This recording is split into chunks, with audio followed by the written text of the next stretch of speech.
strong interest in them. And I will be illustrating certain ideas and thoughts, mostly through examples and some rhetorical questions in between that the role of which is basically to provoke some maybe new thoughts and maybe some discussion at the end of the presentation.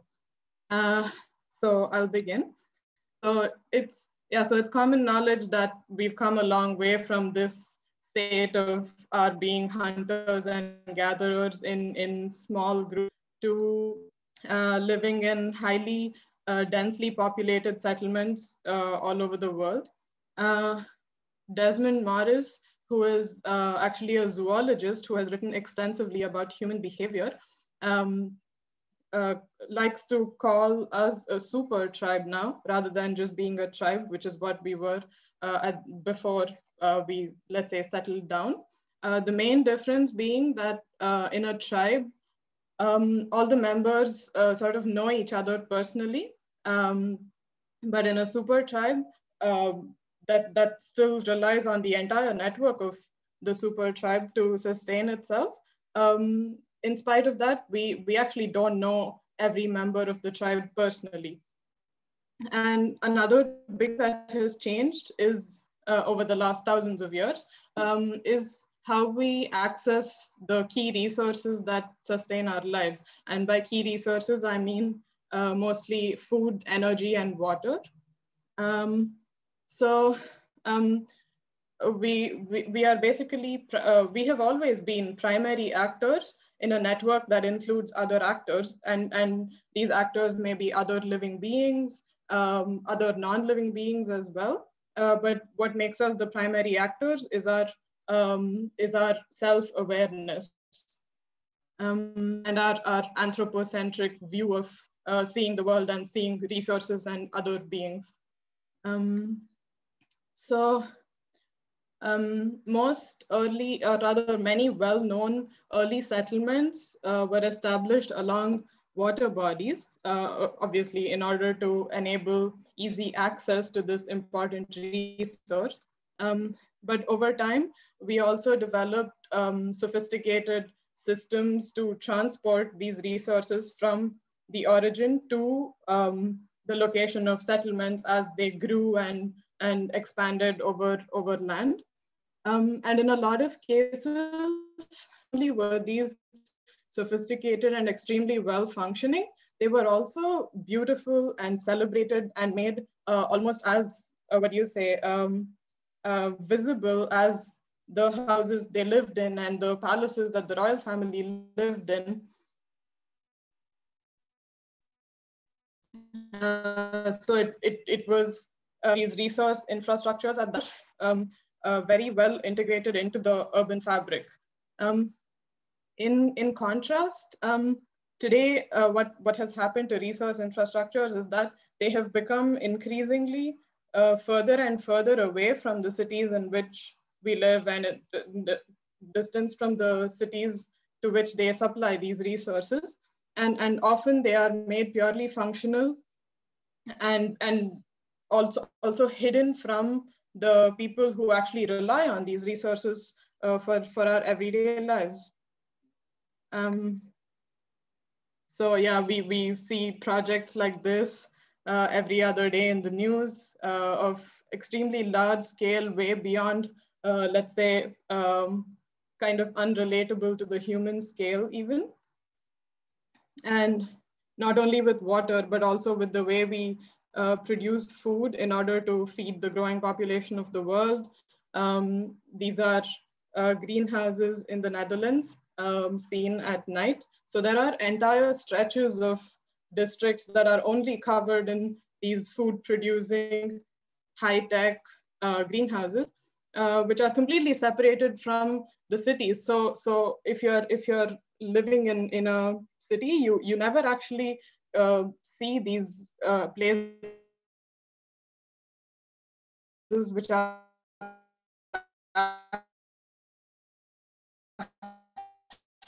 growing the food that are then sent to the cities, or like all over the world. And we often forget, especially in the so-called global north, we tend to forget how far away these resources actually came from, because the infrastructure is completely hidden from what we see every day. So it's very difficult to think of food miles and, okay, the energy that went into supplying all the water and food that sustains our lives, when this picture of abundance is fed to us on a daily basis, and all the problems and the what do you say, the energy investment is completely hidden from us. So basically, you only see the end result of all this infrastructure, and you actually don't see what goes into it. So it's very difficult for a typical urban person, let's say, to think of reduction to reduce consumption and to think of one's footprint. So this makes one wonder if we've been lulled into a state of being too naive and vulnerable, because by putting a certain, like, by increasing the distance between us and the resources that sustain our lives, we might be becoming extremely specialized, but also less and less skilled and less in touch with these natural resources. Of course, before the advancement of technology, before the Industrial Revolution also, resilience was never a guarantee. But even with technology, even with centralized systems and centralized government and all these advanced systems, resilience is not guaranteed. So yeah, so this takes me back to what Mahatma Gandhi said around the time of our independence about India's villages. And when he said that India lives in her villages, what he meant was, the importance of self-reliance and to generate local employment, to keep the flow of resources local, to involve people of all ages in the sustenance of these villages, and to not actually outsource information, outsource money, and to keep power in the hands of the people. And also, when it came to work, men and women were equally skilled, as were people of all ages. One very good example of this kind of self-reliance was the Green Belt movement of Kenya, which was started by Professor Wangari Maathai. It's quite well known. I think most of you might know about this. So she was actually a professor who chose to drop out of her position at the university in order to mobilize the local people to afforest the land around them, so that it could generate food, livelihoods, and also provide them with medicine and materials for constructing buildings. Basically, give them all the resources that they needed to sustain their lives. And it's also a very good example of a local women's empowerment movement. So this is, it's a local initiative that was very successful. And in fact, they're still going on planting trees in Kenya. And the start of it was in 1977. A similar project is the Chikukwa permaculture project, which this was actually started by two German professors who were, they were teachers, German teachers who were teaching in some small villages in Zimbabwe. And they actually mobilized the local villagers into this large-scale permaculture project in order to revive barren lands into land that would give them enough food to sustain themselves. So actually, through this project, apparently in these villages, they reported, I think about 80 to 90% of the houses reported as to have enough food for themselves, whereas before that it was less than half the houses. So this project is a good example of generating local food so doing away with food scarcity and also allowing ecological restoration.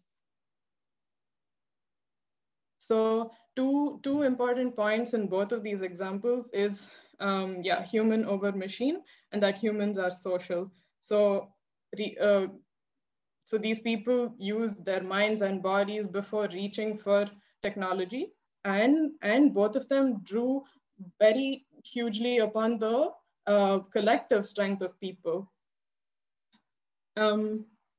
So I really like this example. It has nothing to do with ecology or with women's empowerment or anything, but it's a very simple example of the power of human intuition and human contact.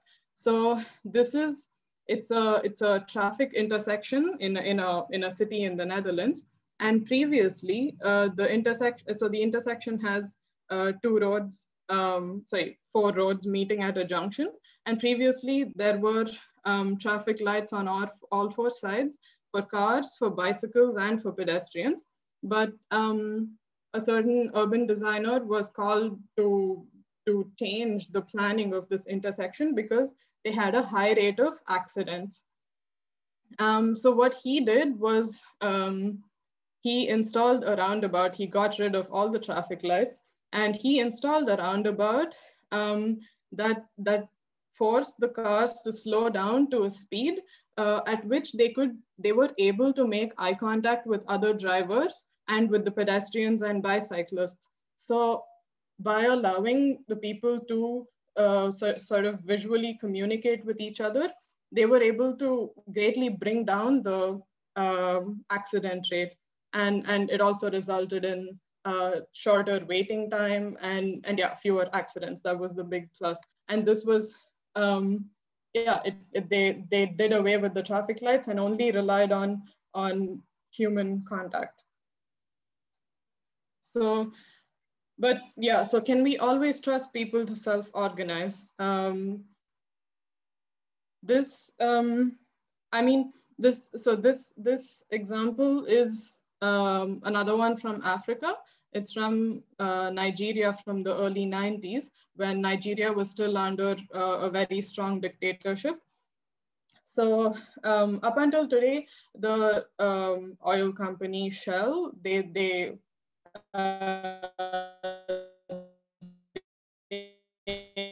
and this man on the left, he is Ken Saro-Wiwa. He was a poet and playwright who he was an activist who spoke out for the Ogoni tribe of Nigeria, whose lands were being threatened by Shell. But in 1995, the dictatorship actually, what do you say? They chose to hang him and 8 other dissenters in order to allow Shell to continue with their activities, which is still going on today. So self-organization can also face can face a lot of friction with governments and with corporations who have bigger, higher up ulterior motives. A slightly different example is, this device, this invention made by the Gates Foundation in collaboration with the bioenergy specialist. So this was created a few years ago in response to a lack of sewage systems in certain rural parts of Senegal. And due to the lack of hygienic sanitation systems, there was a rise in child mortality due to waterborne illnesses. And so Gates Foundation created this omni-processor that would human waste that is human toilet waste, that is feces and urine, basically black water, into clean drinking water and also generate electricity at the same time. From the perspective of pure functionality, it's an impressive project. It works for sure, there's no doubt about that. But what is lacking is its connection with the local fabric, with the people who actually finally use this machine. And And only now, I think, yeah, now it's been about 4 years since this project started. And the person who created it, Peter Janicki, he mentioned in one of his blogs that they're realizing now that the problem was not just a technological one. The problem was not just that they did not have sewage systems, but the problem had so much to do with the people themselves and their perspective on sanitation and their ability to even maintain a machine like this, which probably also then needs to be outsourced to a certain Western company that created this, completely takes away control of the sanitation system away from the people into the hands of a certain Western corporation. So it's only a part of the solution. It's not a solution that can last forever. So yeah, so yeah, what's happening in Ladakh right now is globalization has reached Ladakh within our lifetimes. That is about 50 to 75 years ago. A lot of villages in Ladakh were functioning even without money, for example. But now globalization has for sure reached the Himalayas as well. And how it was, let's say before the 1950s, Ladakh basically had it's a desert environment, so it's dotted with villages with small populations, and the climate entails that they cannot grow a huge variety of crops or anything. But still, for centuries, they were very proficient in self-reliant farming, and activities that involved, again, people of all ages. And on the right, you see a screenshot from a documentary that was made in 1991, which is called Ancient Futures. And so the people claim that, yeah, everybody, all people of all ages work on the land to harvest the crop, to sow the seed, and they also share produce with each other. And that's how they sustain themselves. So when a phenomenon like globalization reaches a place like that, it's only going to take away, it's going to take away more than it's going to add to a place that was already completely self-sufficient and also, what do you say, it took care of the well-being of the people. So there are organizations like Local Futures and the Ladakh Ecological Development Group that are trying to preserve what a place like Ladakh already has, the knowledge that they knew for generations, and this knowledge was about how to survive in a place like that. So this was a place where education meant learning from the land and learning a lot more about the immediate environment than what's happening in the rest of the world. Because finally, when it came to survival, when it comes to survival, it's much more important to know how to respond to a certain local problem with a local solution than being extremely specialized in a certain, I don't know, Western education topic that you might never need, that they might never need in the course of their lives. So these organizations are rather important in this of local wisdom. So this is an example. Yeah, it's another example from the Netherlands, which also started as a project to restore soil health. In order to treat polluted soil through an industrial activity, and this is one of the what do you say? It's a recent urban development project that integrates low-tech systems to treat wastewater and to grow food and also harvest rainwater and things. So they use very simple use very simple systems in order to keep the flow of resources within the project, and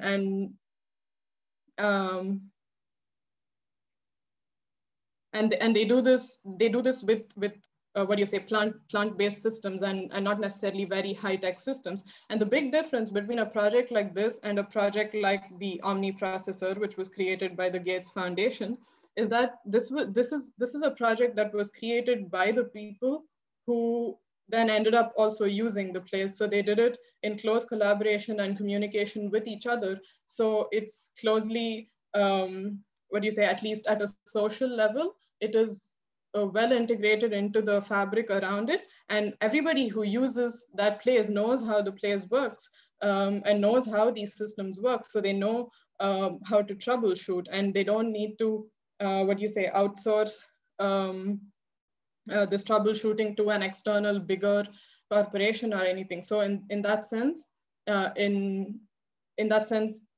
that's what makes this project a self-reliant project.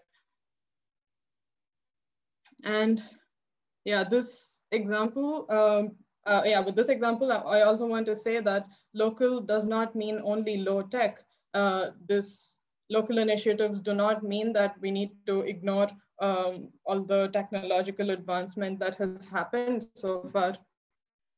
Me Soulshare Microgrids is a local initiative in Bangladesh, where I think at least 25% of the country is not connected to a main electricity grid. So Soulshare, what the initiative has done is to set up local PV panels in villages so that people can buy and sell electricity to each other without a middle person, and without being connected to a bigger grid.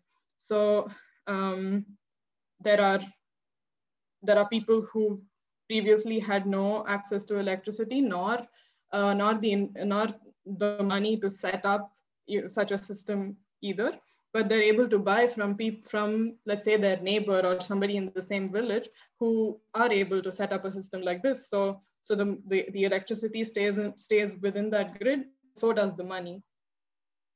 But of course, like, we hear all kinds of complaints to ideas related to local initiatives that, okay, I don't want to do so much work, or I don't have time for that, or we pay taxes, so this should be taken care of by the government. Yes, all of this is true.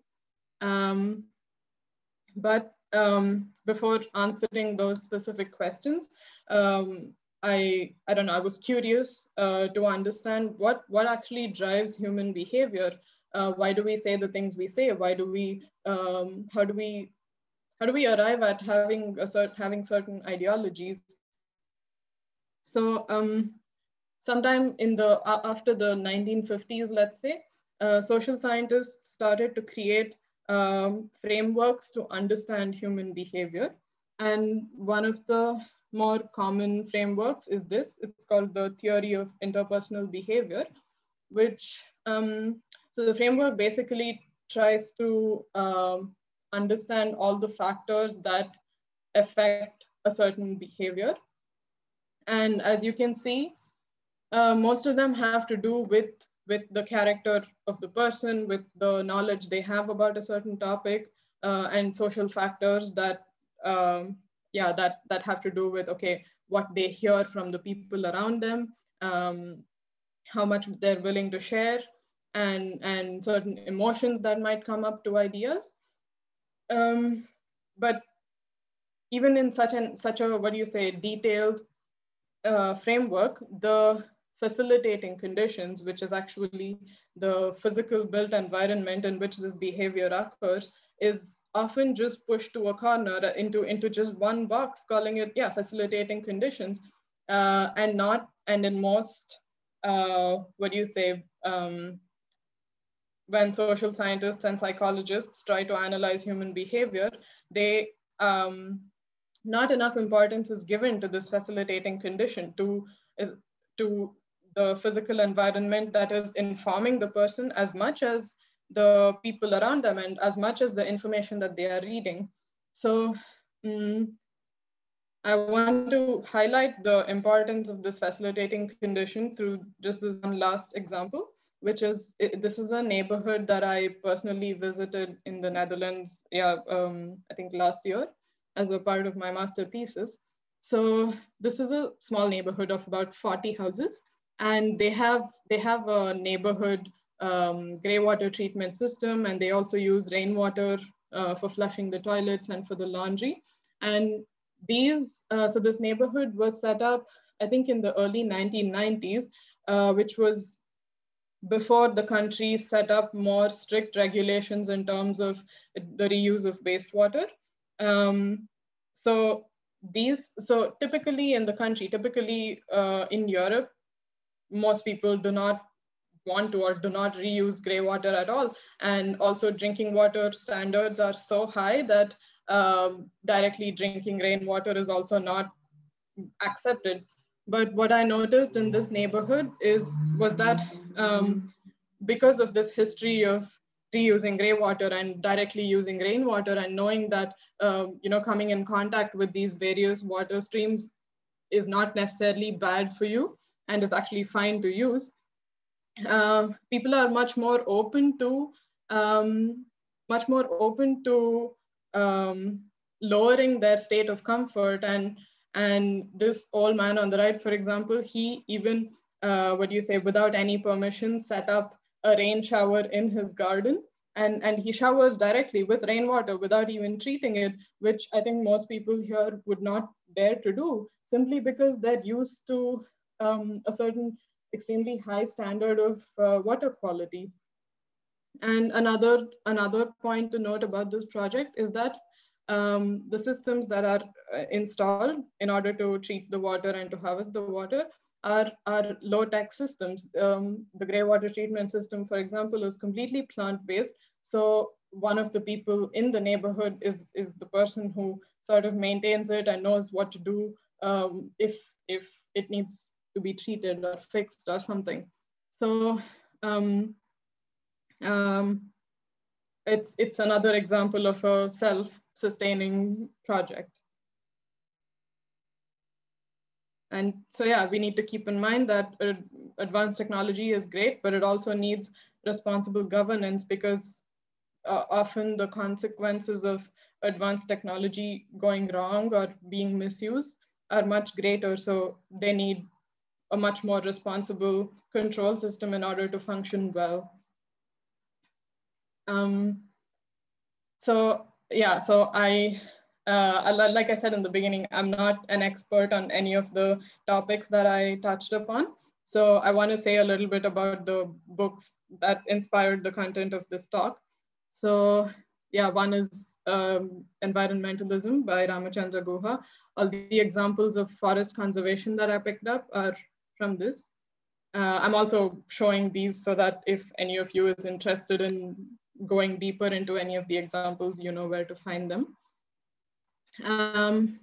I didn't take any specific examples from the Wayfinders, but Wade Davis, the author, he is an anthropologist, and he has written a lot about the wisdom that lies with the tribes of the world. So they have a completely different perspective of the earth and of natural resources compared to typical Western society that is also influencing other societies of the world. So there's something to learn from these seemingly primitive people as well, and they have something to say that's different, and perhaps in the context of climate change, it's even more relevant than this typical scientific education. Yeah, this book, does not talk so much about ecological restoration and such, but it talks a lot about the urban fabric and how that influences people's behavior. And the example of the intersection with the roundabout is also taken from here. And of course, I think a lot of you might be familiar with this book or this initiative, which is from Local Futures. And so, yeah, I'm going to finish the talk with this little question. So, do invisible networks create blind actors? So that's it. I hope everyone was able to hear me. Yep, loud and clear. Okay. Yes, Okay. thank you. Okay. Yeah. Yeah. Thanks, Soujanya. It was a lovely eye-opener on many aspects. Okay. So I'm sure some of the urban designers can take a lot of this one from your talk. Anyway, I'll open the floor to questions. So Yeah. anybody can ask any question and you can answer them. Yeah, and also, Yeah. I mean, like I said, since I'm not an expert, let's maybe Oh, have a yeah, discussion. Yeah, I yeah. think that's how it should Surely, be. yeah. Yeah. And one more thing I wanted to add was, Meera, was it you who told us about that water in the Rajasthan village? That example With respect to what? that the company one company with their CSR used to spend a lot of money to bring in piped water to one village in Rajasthan, and Oh no, that's not. yeah, and after some days, the pipe would disappear. So the women would always want to go to the source and get the water, and the company would again put the pipes, and the pipe would disappear. So later on, Yeah. later on, they realized that women didn't want the water to come to their houses. Rather than, I mean, they would want to go to the source because that is the only way they could socialize. Yeah. Yeah. So these are local, not problem, local things which you have to keep in mind before doing Yeah. anything big. And yeah. Anyway, Yeah. yeah, Yeah. this Exactly. floor Yeah. yeah. That was actually that's also one of the problems with the Omni processor that is now installed in Senegal. That's exactly one of the problems that the existing social habits are completely ignored, and that's also why high-tech systems often fail. It's not their functionality alone, but that they're not sufficiently integrated. Yeah. But Soujanya, can this be overcome with a good, people's participatory approach before you set up the Omni processor? I mean, I some parts of your talk to me, you sounded a bit like a Luddite. Like, I mean, you did say that you're not anti-technology, but at the same time, like some parts it did come across as that. So I was just curious. Like, for example, as the Omni processor itself is not a bad tech, but it's just maybe the was probably a little bit awry. So, but what is the solution then? I mean, surely there's a workaround to this. Yeah, no, you're right. Participatory processes are for sure a part of the solution. As in, I can imagine if Gates Foundation, I mean, they did a lot of research and everything. There's no doubt about that. That's how they were able to even create this. But I think I'm not sure how much into like Senegal. It's not a new civilization or anything. I think a few generations ago they had the what do you say, the knowledge and the wisdom that was needed to have a hygienic sanitation system, but it has been lost due to very fast, what do you say, development, globalization, colonization as well. So maybe if Gates Foundation had some kind of dialogue with the people throughout the process, maybe there were some voices that had local ideas and not only local but also solutions that worked historically. It could have been what do you say, a system that's not necessarily so high tech that the people have no clue how to fix it, operate it. But something in between. So yeah, dialogue matters a lot. Yes. Yeah. So who are the other people in that listen to this? Just to because I'm curious. Soujanya, like basically we have this thing every 2 weeks or so, where it's limited to people from the office usually, unless like there are like people in the office and also like a slightly larger network, as in people who have worked in Intact before. But it's really just for people to get to engage with topics outside, either that are part of what they're working on, but also a little bit outside of it, just to broaden perspectives. Okay. So you guys want to introduce yourselves, all of you? Yeah, that would be cool. Pankaj, are you there? We can start with you. Have you, Pankaj, Soujanya, have you? Hi, Soujanya. Pankaj here. Hi. Hi. Hi, Pankaj. I've heard about you many times. I think I'm not sure. I don't think I've met you. We've not met, but I am from RV. Okay. Those the first batch of RV, so I go back 25 years at RV. Okay. Okay. Yeah. So interesting. And what I see is it's not really. I would say it's more about the management part of it. It's like how do we involve the locals into the management of what's being introduced in their places. So they're using it and then allowing it, you bring a foreign thing and label, and they don't know how it works. I think that leads to a lot of failures. So somehow, somewhere, the management of how they can then run it, operationalize it, also is important.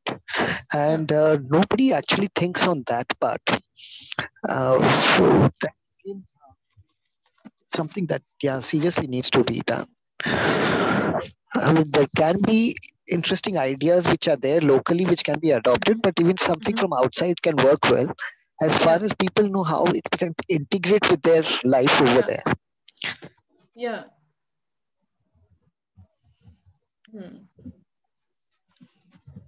Yeah, that's true. I think without, for example, the opposite can also happen without external information or without innovation.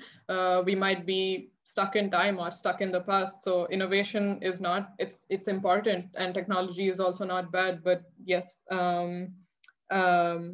it's, I would say it's never a good idea to leave the locals out of the dialogue. Yeah, it has to be like what works best for that particular place. And that should be a joint thing that should develop. Yeah, like in the microgrid example of Bangladesh, for example, it is a high-tech system. They're not sitting and using solar cookers to cook or anything. It's based on a relatively modern technology, but it's managed well, and it's managed locally, and I think that's what has made it a success. Yeah, that's true. Yeah. Okay, I leave it for others also to introduce themselves to Soujanya. Hi, Soujanya. I'm Rosh. This was a very different talk, as Meera ma'am mentioned. We're trying to explore different perspectives. So this was something completely different and new for me personally as well. I just wanted to ask you what you thought about creating more awareness or educating the community or the stakeholders about all these new inventions or new experimentations that is happening with respect to technology to address the issues that you spoke about today. So what could further be done to educate the stakeholders, because that could also become one way of making them self-reliant or self-sustaining? Okay.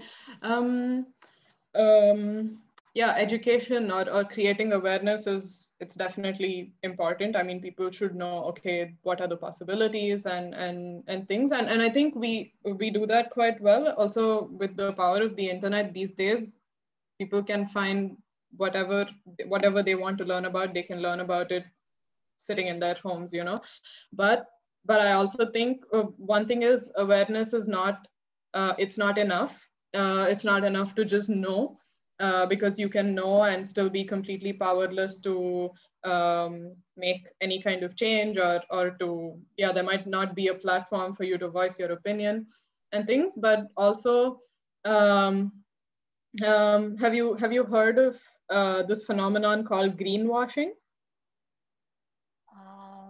No. So, but I don't exactly know what it is. Okay.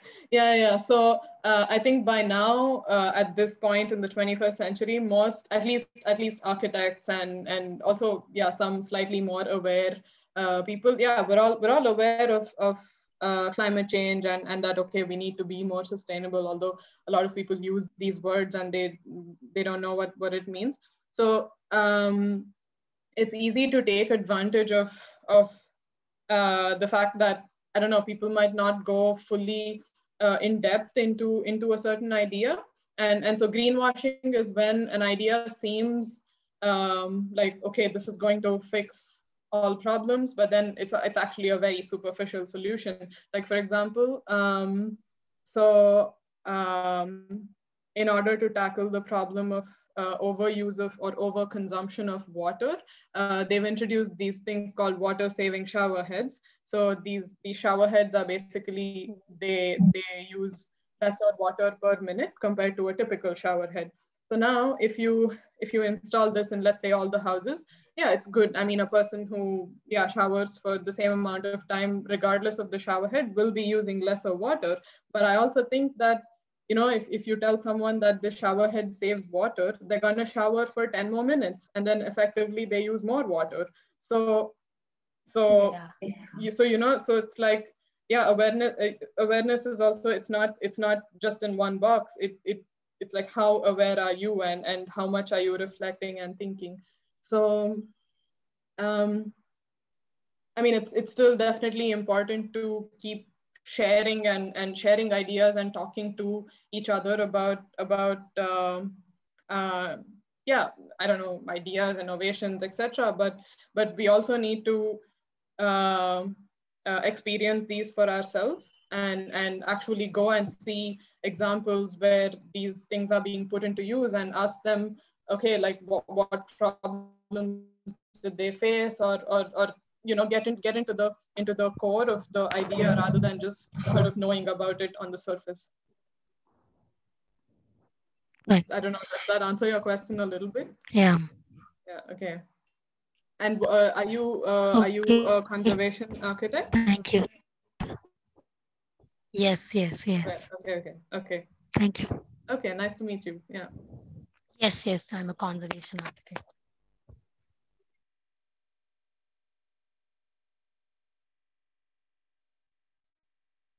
Okay.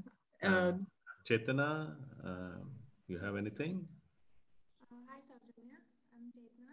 I work with Intact. I'm a conservation engineer here. Can't hear. No. Chetna? Yeah. It's very, very faint. Can't hear what you're saying. Audible now? Very faint. Am I audible now? Little better. Hello, Yeah, go.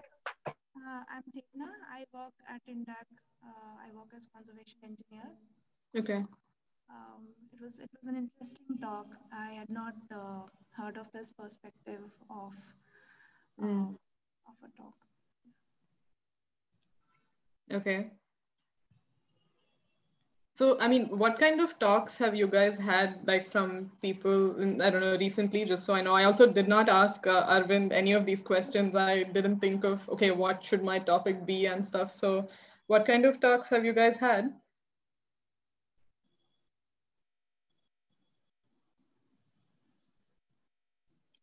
We've had one on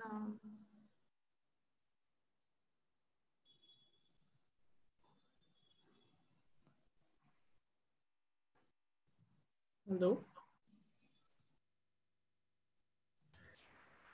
Okay, we have had various kinds of people coming and then talking, like Anup Nayak. You heard of Anup Nayak? Yeah. He spoke of Mira. What was that particular this one he had, that title for that? But yeah, I don't remember. Yeah, but it was again. It was something related to biomimicry. Yes. Yeah. Biomimicry, but Yes. right. But biomimicry not meaning like mimicking what you see in nature. That was not like, normally the term biomimicry means that, you know, like, for example, you use the technology that causes a butterfly's wings to shine and you put that in something else. That's actually the normal use of the term biomimicry, but I guess architects use it in a different way. So he was looking at how the built environment affects people's perceptions and people's emotions. I think like it was like that. Yeah. So Okay. yeah. I think it was biophilic architecture. Yeah. Yeah, that was it. Okay. Okay. Correct. Okay. Biophilia. Yes, Okay. yes, yes. Biophilia. Yeah. Nice. Yeah. Okay. So I'm going to butt in here and introduce Ramya, who wants to do her master's in sustainable architecture, I think. Ramya, are you there? Ramya? Hi, ma'am. Am I audible? Yeah, very much. Yeah, very much.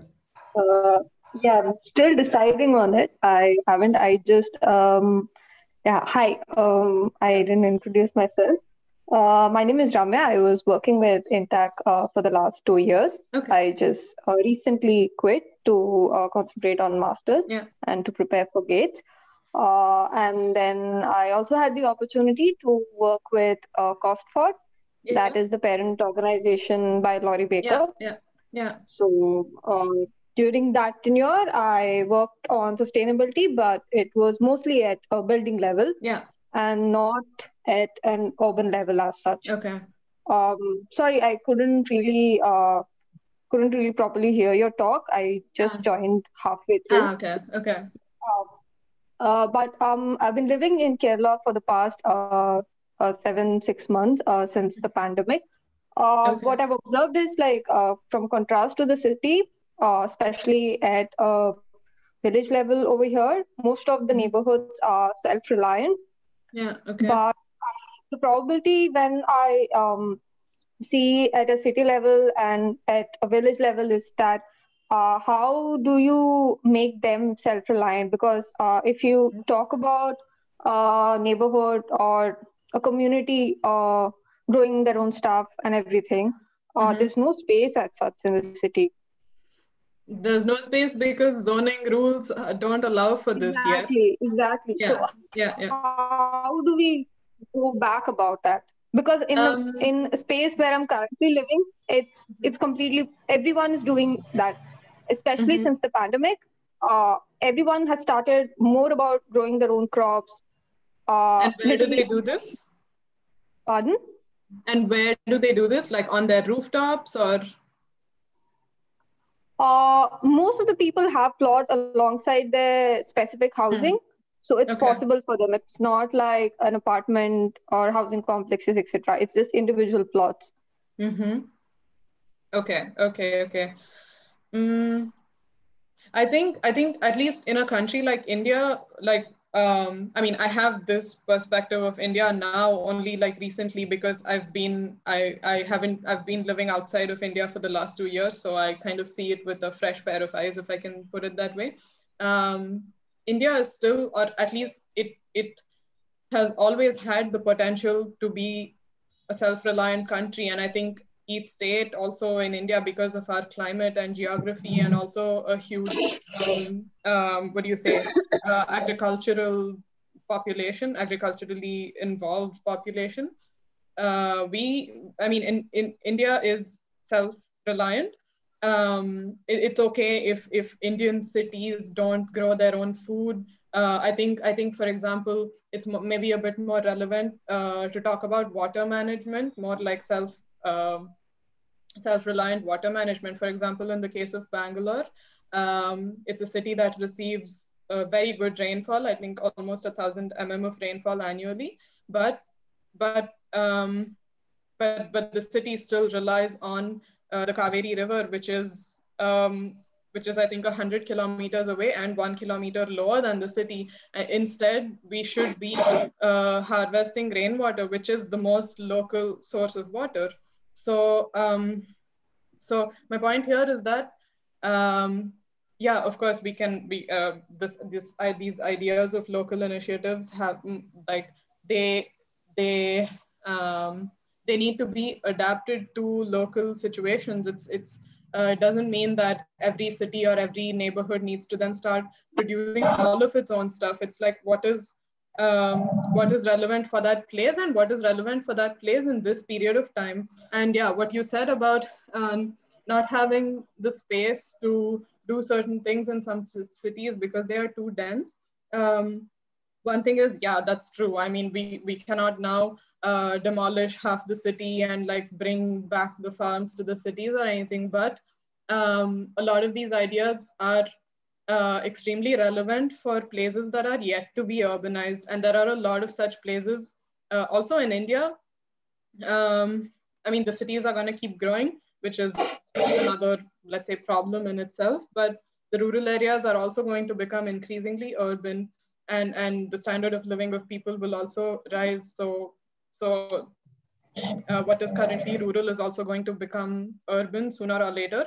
So the same mistakes that were made, let's say, with zoning, for example, with the existing cities should not be done to these places that are yet to be urbanized, you know?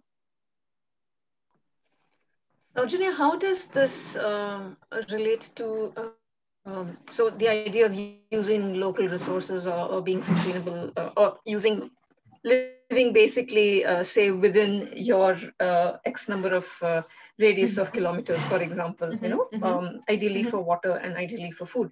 What about in terms of architecture? I think, well, on the one hand, I think, yeah, when you say architecture, the first thing that comes to my mind is building materials, because yeah, you need materials to build. And yeah, in terms of local, I would, yeah, it has to do with the materials, and also to some extent local craftsmanship, which, yeah, it's more relevant in some parts of the world than others, but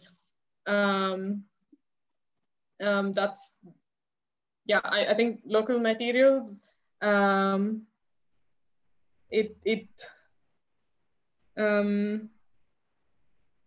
mean, it has to do with the energy that is needed to transport materials over long distances. That's why we say, okay, like keep the materials local, and you also keep the skill or the way the building is created also should be local in order to preserve local employment.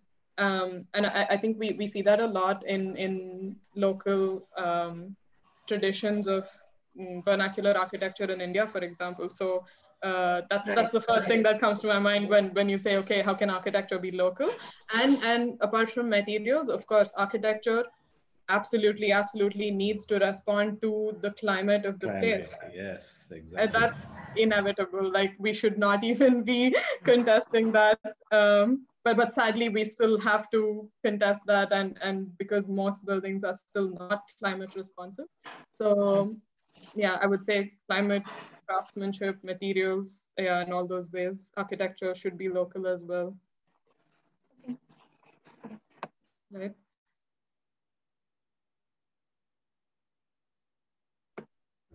Swati? Yeah. Hi, Soujanya. I'm Swati. I'm a conservation architect working with Intact. I'm from Kerala, basically. So your talk, it was a very interesting talk. Like it was a thought-provoking talk. So I just wanted to ask you that looking at your presentation, you have put a lot of examples from abroad. Like so similar questions I want to ask. Like when it comes to India, what do you think? Where is the gap? Is like where the gap is? Like is it India very technologically less advanced than the other countries, or in India, what approach is needed more? Like a more locally advanced approach, or a technological approach, or a mix of it? So what is your opinion, and what is why these examples are very less in India, or is it there? You want to explain more? Yeah, no. I mean, I think I didn't realize that, I mean, it was not my intention to make the like most of the examples like not Indian or anything. I think I was just trying to pick out examples from different parts of the world. Oh, yeah. Okay. And when it comes to local power, or yeah, local power, I'm going to call it that. Yeah, there's a huge potential for local power in India, and also I'm sure, I mean, we all know how old our civilization is, and for example, like Egypt and India and in parts of South America and things, I mean, centuries and centuries of wisdom and local knowledge was there is still there. A huge part of it has maybe gotten a bit lost because we were occupied by, I don't know, we were colonized for more than 200 years by first the Mughals and then the British and everything, and we I don't know, I do feel that we have lost a lot of local wisdom, but we have a strong labor force, which means that it is still very much feasible, economically feasible to keep a lot of solutions low tech and by low tech, I mean, I'm saying low tech because those are usually more economically feasible than high tech solutions. And because we have a huge labor force, it's also possible to employ them and to provide employment for them through these local initiatives. And now, actually, because of our because of our well-established scientific education system, we have a huge high-tech industry as well. If needed, we don't even need to employ anybody from anywhere else in order to use these technologies. So I would say, because I'm saying this because you specifically asked about India. I think there's a huge potential for local initiatives, whether they are low tech or high tech or something in between. I feel like all the ingredients are there. They just need to be put together in the right way. And also, what do you say? We need to be a bit aware, or we need to beware of Western corporations trying to provide solutions for us. We have the solutions in our own country already, you know? Right. Do you think there is a gap in the, planning policies or planning decisions? Gap in the what? Planning decisions. Planning. When it comes to government policies and all. Yeah, I don't know how far I want to go into talking about the government now, because I think the government, regardless of how aware they are or not about local problems and solutions, I think a lot of them have their own interests and motives, and I don't know, they're not the best examples when it comes to local problem solving. That's my opinion, but that can be like a huge debate, I think so. Okay, thank you. Yeah, like you said, government is not the solution for any of this. No. we should think but actually, like the nice thing about at least some parts of India still are that regulations are not so strict that the people are powerless. So that's another big difference between a country like India and some other, let's say, Western countries. If you want to do something, you can probably do it as long as it's not annoying the neighbors or something. You can still go ahead and experiment and also mobilize the local people and without going through a lot of paperwork or regulations. So that's actually a good thing. Okay. Yeah. All right, Soujanya, thank you very much. Like you said, it's these talks are awareness, thinking, and reflecting. Yes, these are exactly why we are doing this talk. And thank you very much for being a part of it today. Thanks for having me. Thank you. Thanks. Thanks, everyone. Thank you, everyone. Thank you. Bye. Okay. Thank you. Well, bye, guys. Bye. Bye. Bye.